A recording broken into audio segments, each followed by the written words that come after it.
Hey ladies and gentlemen, welcome back to the channel. As always, it is Nick here, back with your daily crypto news and analysis. And today we're going to be talking about Ripple and XRP. So let's just dive in and let's talk about a few things. So first and foremost, I do want to address the FUD in this market. First off, we've been hearing about this Mt. Gox situation for a very long time. Around 140,000 Bitcoin is going to be reportedly released today. This is all FUD. Do not buy into this nonsense.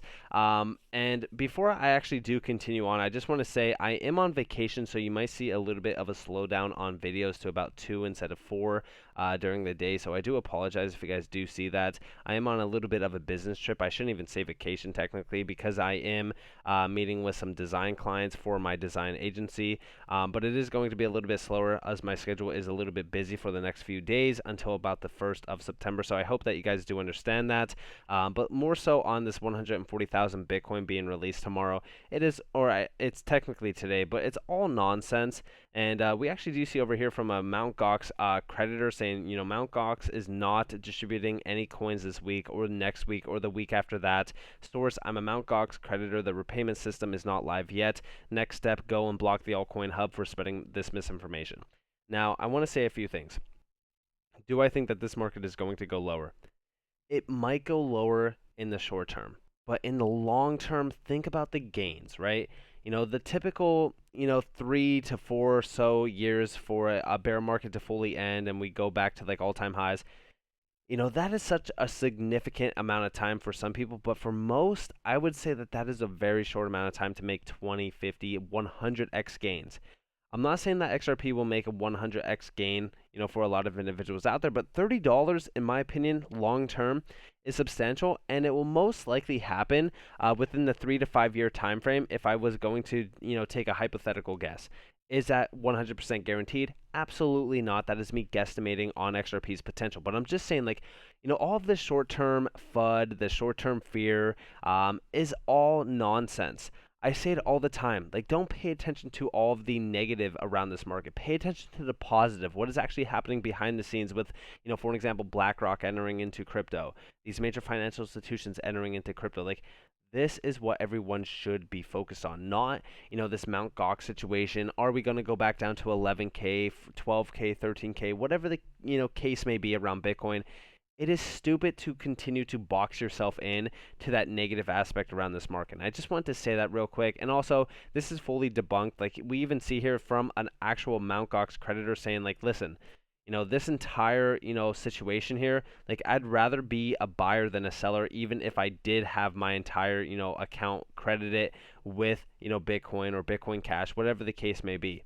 So, just to give you guys that quick insight, it's all FUD around this Mt. Gox situation. But I also do want to share with you guys what is happening overseas. We do see a breaking protest, breakout in London this evening outside the headquarters of the energy regulator against the 80% rise in energy prices from October. The average annual household bill is expected to reach 3,549 euros. This is, 3,549 pounds. This is the equivalent to 4,180 euros. This is very significant. We are in an energy crisis. The craziest thing about this is that we just recently reported on Pakistan freezing bank accounts. There's a big issue going on globally.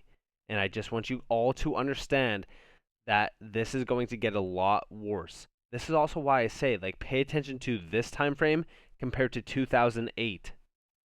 When we really kind of compare and contrast the two time frames, we are seeing a lot of, individuals disagreeing, saying, hey, we're not in a recession, we're not doing this, we're not doing that.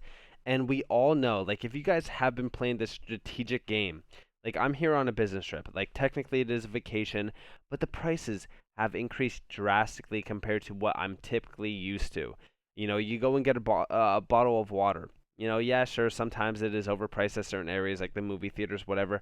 But the average is usually $1. Now it's like $3, $4 for a typical bottle of water. You go and get, like, a meal, 20, 40, $50. Like, it's absolutely insane now. And I'm sure that a lot of you can, pretty much agree on that. Like, listen, I'm no different than you guys. Like, I do work every single day. I own a design agency. I'm out there doing cold marketing. I'm out there, working with clients, meeting with people, doing things. YouTube is my side hustle. My side hustle. You guys know that. I'm here to, not only create content that is giving you guys insights on what is happening behind the scenes, but also give you guys insights on some of these tokens. I'm not here to make a substantial living off of YouTube. I'm not here to be the next, so and so. I don't care for that. I care for relaying information that is happening globally so that you guys understand what is happening. And I'm sure that a lot of you already have seen this. And also, CBDCs. CBDCs have been in discussion for a very long time. Here's the president from Minneapolis, Fed. This is Neil Kashkari. I hope that I'm saying that name right. All eyes on Jackson Hole. But the real statement of the summer came from, of the summer came from Neil Kashkari. I keep asking anyone to explain to me what problem a CBDC is solving.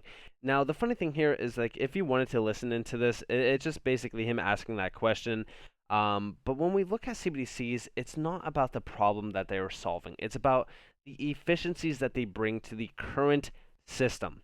We look at the current system that is mainly running on Swift. Like, Swift is, running on 25% of the banking clients. Like, there's over 11,000 of them signed up on Swift that are utilizing that payment network. The issue here is that 5% of those payments fail. A very large amount of them are paying astronomical fees, and they're extremely slow to settle. The entire system is bottlenecked. Like, there's problems within that system. A CBDC, it's not technically about what the CBDC is doing. It's technically about the DLT that CBDC will be issued on that is solving. Meaning, if you issue the CBDC on the XRP ledger, not only are you going to be seeing settlement in offline mode, and yes, that is a big thing. We've talked about that with XPOP. You could transact on an offline basis. You don't need the internet. Excuse me.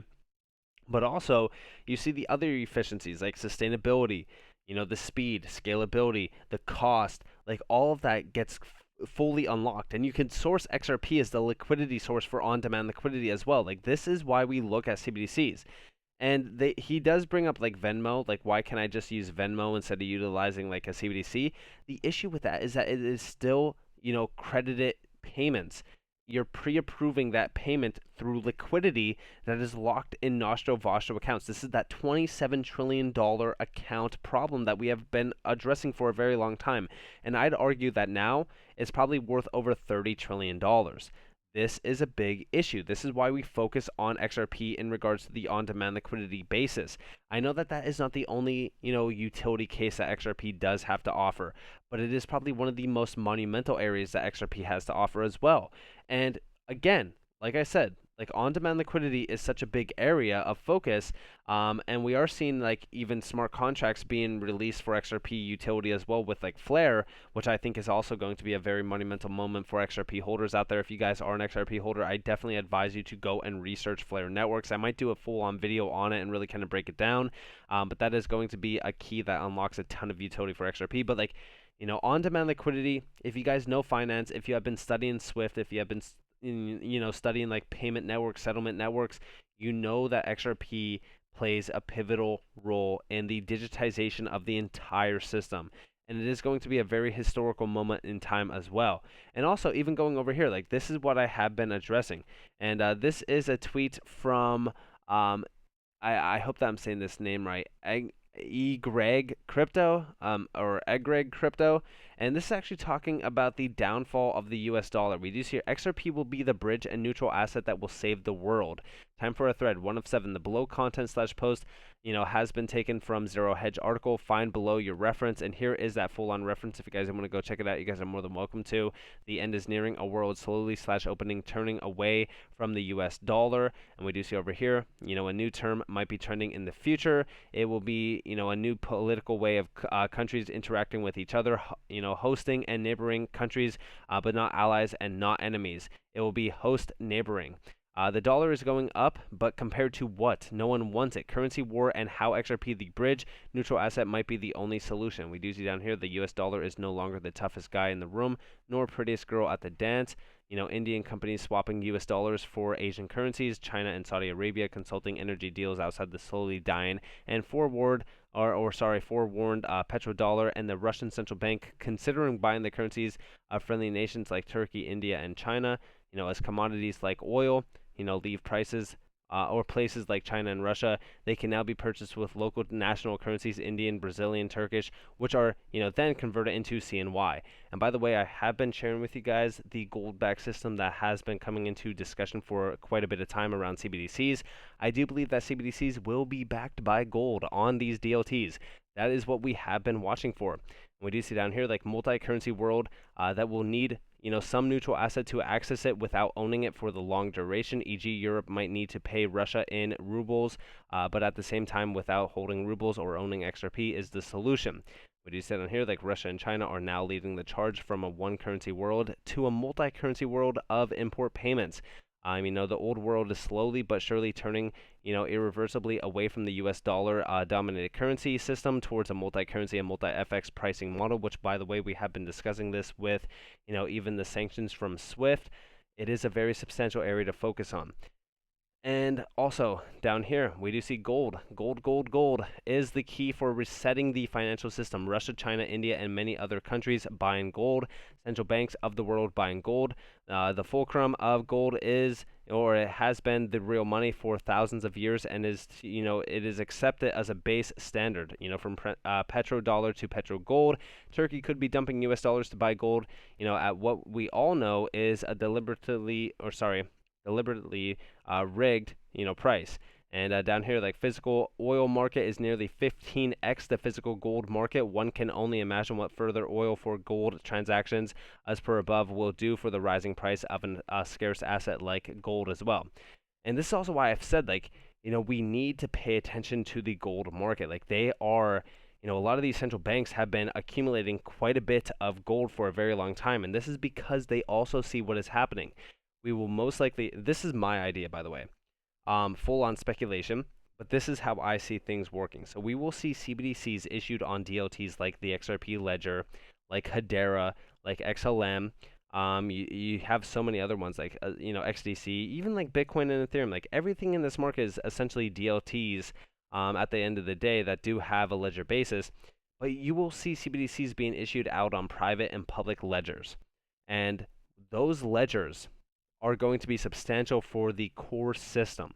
But these CBDCs will be backed by gold most likely. That is how I look at it. And it's not the idea of like, is XRP going to be backed by gold? Is, XRP going to be worth this or that, per ounce of gold? No, that is not the question in the room. In fact, the question in the room is, will XRP be the bridge for gold-backed currencies? That's the question that you should be asking. Not, will XRP be backed by gold? Because that is an illogical statement. Like, you don't care for that. In fact, I don't believe that XRP will ever be backed by gold. If anything, gold will be backed by XRP. And we have discussed this. We've talked about this many times with even Matt Hamilton. So, to me, I think that the US dollar is a dying breed. I think that right now a lot of things around the world are moving very, very fast forward in time to a gold-backed system, relying on something like XRP as that global reserve currency. So with that being said, I hope that you guys enjoyed this video. If you guys did, definitely leave a like, subscribe, to notifications on. If you guys want more free content, you guys are more than welcome to follow me on Twitter and join the free Discord down in the description below. As it is up to you all, have a beautiful day, beautiful night. Wherever you guys are on this beautiful world, it's been Nick. Peace out, guys.